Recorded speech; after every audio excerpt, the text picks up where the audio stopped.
कल्पना कीजिए कि एक ऐसी मशीन है जो इंसान के दिमाग का बिल्कुल एक एक्सरे कर सके। अरे हाँ, कोई अस्पताल वाली मशीन नहीं। बल्कि हाँ बिल्कुल, कोई अस्पताल वाली नहीं, बल्कि एक ऐसा उपकरण जो सीधे आपकी तार्किक क्षमता को मापे और एक झटके में एक नंबर निकाल कर दे दे। मतलब समाज ने उस नंबर को आईक्यू का नाम दे दिया है। हाँ, और उसी एक नंबर पर यह तय कर दिया जाता है कि कोई व्यक्ति जीवन में कितना बुद्धिमान या सफल होगा। सही कहा। ये तरीका एकदम सीधा और मापा जा सकने वाला लगता है। क्योंकि ये इंसानी फितरत है। मतलब मनुष्य को हर उस चीज पर भरोसा होता है जिससे वो टेप से नाप सके या तराजू पर तौल सके।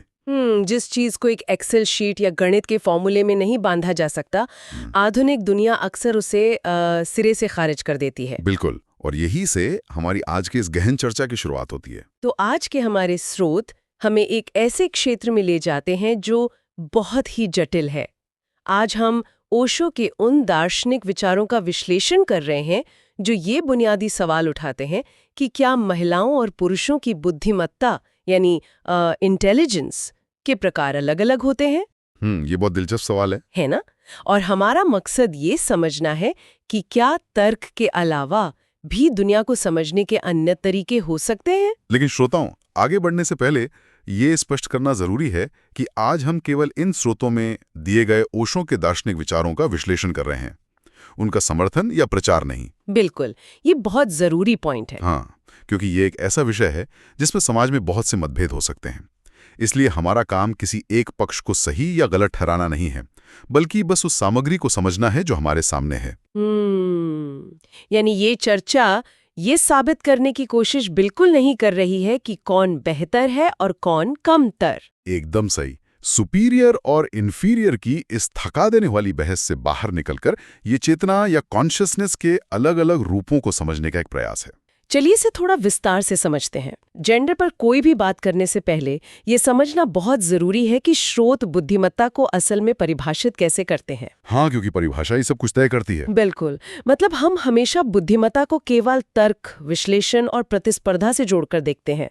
अगर कोई बहुत तेजी से किसी पहेली को सुलझा लेता है या आंकड़ों का विश्लेषण कर लेता है तो हम उसे तुरंत जीनियस मान लेते हैं। हाँ एकदम, हम उसे सबसे होशियार मान लेते हैं। और देखिए, ये हमारी शिक्षा प्रणाली की सबसे बड़ी विडंबना है।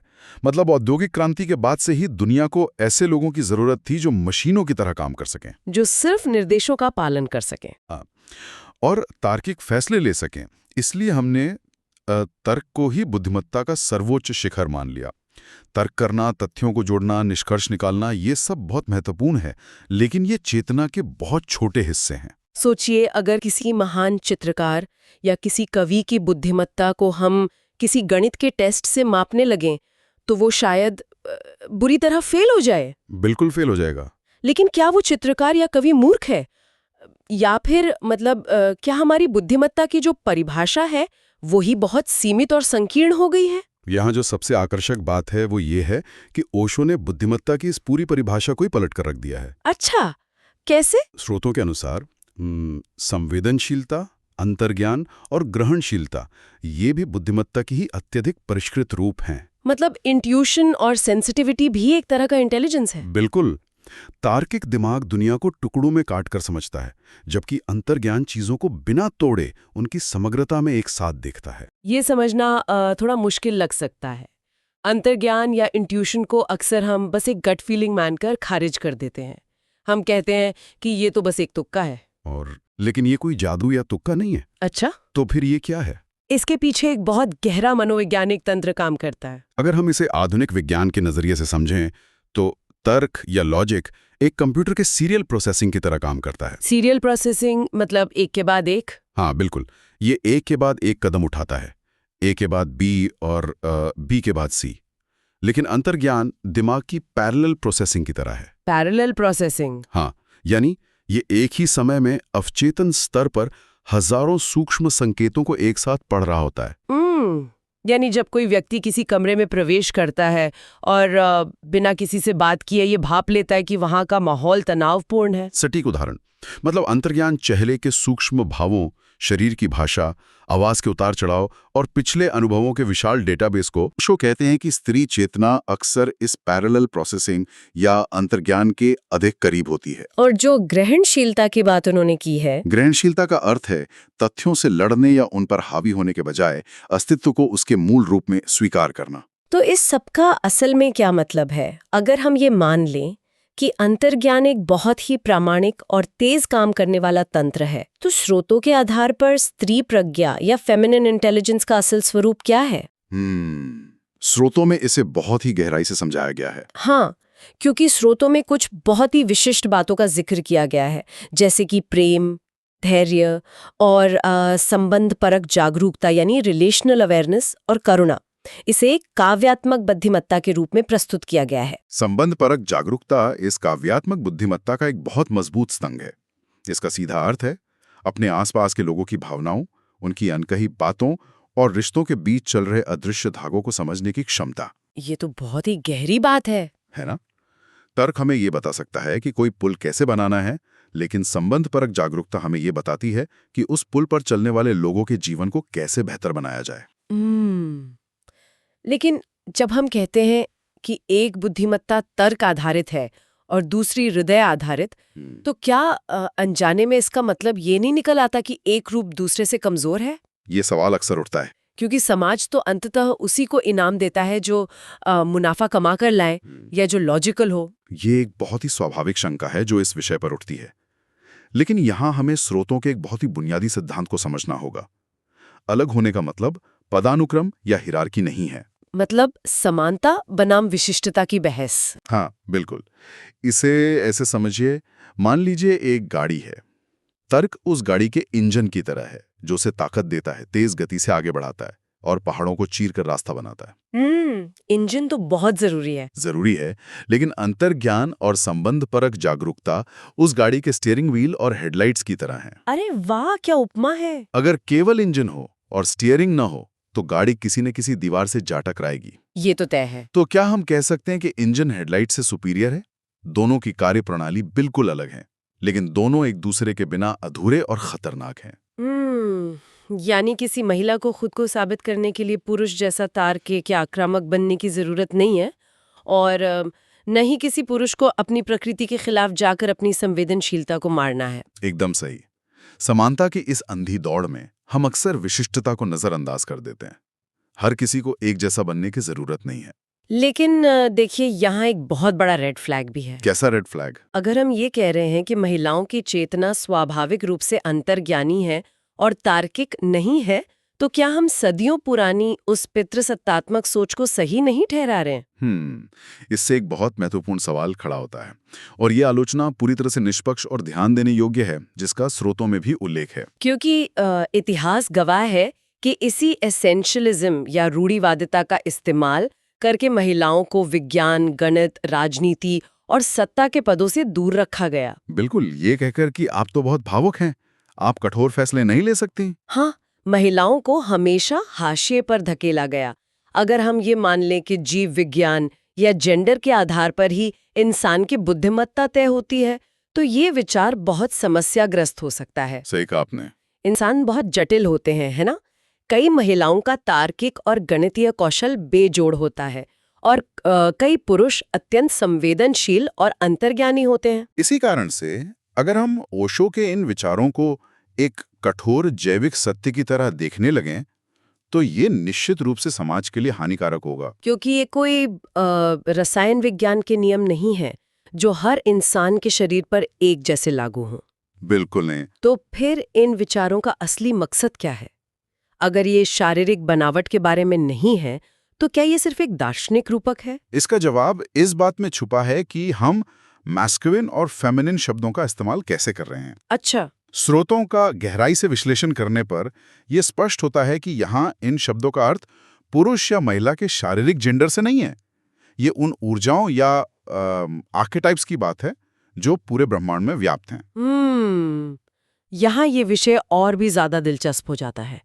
तो क्या इसका मतलब ये है कि असल में हर एक इंसान के भीतर मौजूद मैस्कुलिन और फेमिनिन ऊर्जा के बारे में है? जी हाँ। यानी एक ही व्यक्ति के अंदर ये दोनों ऊर्जाएं काम कर रही हैं? बिल्कुल ठीक चीनी दर्शन के यिन और यांग सिद्धांत की तरह हर इंसान के भीतर एक्शन और ग्रहणशीलता दोनों मौजूद हैं। हाँ। तर्क और अंतर्ज्ञान दोनों एक ही मस्तिष्क का हिस्सा है। जब एक वैज्ञानिक प्रयोगशाला में किसी वायरस के डीएनए का विश्लेषण कर रहा होता है तो वो अपनी मैस्कुलिन ऊर्जा का उपयोग कर रहा होता है, यानी चीजों को तोड़ के समझना। हाँ। और जब वही वैज्ञानिक शाम को अपने बच्चे को गले लगाता है या किसी संगीत को सुनकर भाव विभोर हो जाता है तो वो अपनी फेमिनिन ऊर्जा का उपयोग कर रहा होता है। ये नजरिया तो इस पूरी बहस का दायरा ही बदल देता है। बिल्कुल।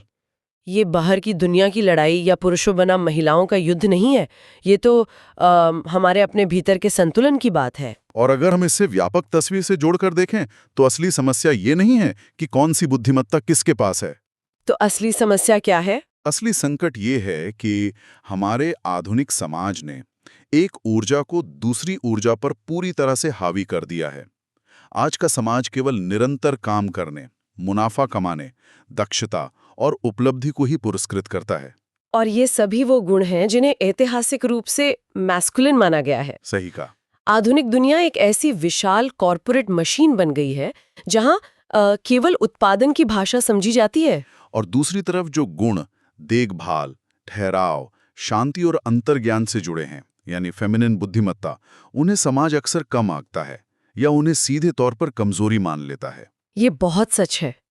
जब कोई व्यक्ति अपने अंतर्ज्ञान के आधार पर फैसला लेता है तो लोग तुरंत उससे डेटा और सबूत मांगने लगते हैं। हाँ, लोग कहते हैं कि इसका लॉजिक क्या है। इसका मतलब है कि समाज में फेमिनिन बुद्धिमत्ता को केवल महिलाओं के भीतर ही नहीं दबाया जा रहा है, बल्कि उन पुरुषों के भीतर भी दबाया जा रहा है जो स्वभाव से अधिक संवेदनशील या काव्यात्मक हैं। एकदम सही पकड़ा आपने। और जब समाज भावनाओं और अंतर्ज्ञान का सम्मान करना बंद कर देता है तो पूरी दुनिया ही अपना संतुलन खो बैठती है। इसका नतीजा क्या होता है? इसका नतीजा ये है कि हम ऐसे लीडर पैदा करते हैं जिनके पास तर्क तो बहुत हैं, लेकिन करुणा बिल्कुल नहीं। बाप रे, ये तो बहुत डरावना है। हम ऐसी तकनीक विकसित करते हैं जो कार्यकुशल तो हैं, लेकिन उसका मानवता पर क्या असर होगा, ये सोचने की संबंधपरक जागरूकता उसमें नहीं है। ये एक बहुत ही विचारणीय विश्लेषण है। ओशो जब स्त्री प्रज्ञा की बात करते हैं तो वो केवल महिलाओं को सशक्त करने की बात नहीं कर रहे हैं। बिल्कुल नहीं। बल्कि वो उस पूरी जीवन ऊर्जा को वापस लाने की बात कर रहे हैं जिसे हमने विकास की अंधी दौड़ में कहीं बहुत पीछे छोड़ दिया है। इसीलिए हमें बुद्धिमत्ता को केवल उस एक्सरे मशीन वाले चश्मे से देखना बंद करना होगा जिसका जिक्र हमने शुरुआत में किया था। जब तक हम हृदय केंद्रित ज्ञान को तार्किक ज्ञान के बराबर का दर्जा नहीं देंगे तब तक समाज में एक अधूरापन बना रहेगा। हाँ, समाज असंतुलित ही रहेगा। तो आज की इस गहन चर्चा को अगर हम समेटने की कोशिश करें तो हमारे सामने ये स्पष्ट होता है कि असली पूर्णता किसी एक चीज के विरोध में नहीं है। बिल्कुल नहीं। तर्क और अंतर्ज्ञान एक दूसरे के दुश्मन नहीं है, बल्कि वे एक ही सिक्के के दो पहलू हैं। मैं कहूंगा कि असली पूर्णता एकीकरण या इंटीग्रेशन में है। एकीकरण। जब दिमाग की तार्किक शक्ति और दिल की गहरी ग्रहणशीलता एक साथ काम करती है, जब एक ही इंसान के भीतर की मैस्कुलिन और फेमिनिन ऊर्जाओं का संतुलन बनता है, तभी असली चेतना का विकास होता है। क्या बात है। तर्क हमें दुनिया में जीवित रहना सिखा सकता है, लेकिन अंतर्ज्ञान हमें यह बताता है कि जीवित क्यों रहना है। और शायद इन्हीं दोनों का मिलन ही असली ज्ञान या विजडम है। बहुत ही खूबसूरती से कहा आपने। आज हम जानकारी के उस दौर में जी रहे हैं जहां हर तरफ बस इंफॉर्मेशन ओवरलोड है। हर तरफ बस डेटा ही डेटा है। हाँ, हमारे पास हर सवाल का तार्किक जवाब, हर समस्या का डेटा मौजूद है। लेकिन इस पूरे शोर शराबे के बीच हम अपने भीतर की उस शांत आवाज को सुनना भूल गए हैं। इसीलिए हमें केवल बाहरी तर्कों और आंकड़ों पर निर्भर रहने के बजाय अपने उस आंतरिक रडार पर भी भरोसा करना सीखना चाहिए, जो बिना किसी क्रमिक विश्लेषण के भी बहुत कुछ जानता है। बिल्कुल।